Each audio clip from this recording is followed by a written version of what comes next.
Our Hiligaynon word tuon means to study or to learn. Tuon.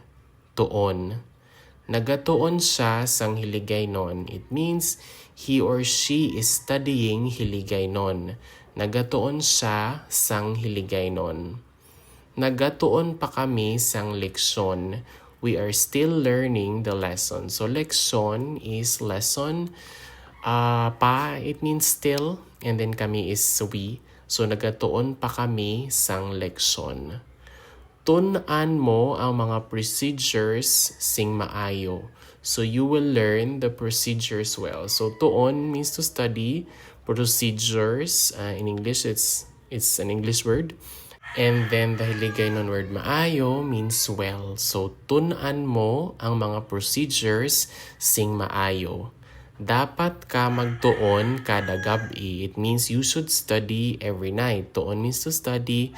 Dapat, it's kind of like a must or should. And then gabi is evening, so kada gabi is every evening. So dapat ka magtuon kada gabi. And that is all for our Hiligaynon word. Tuon means to study or to learn. Tuon.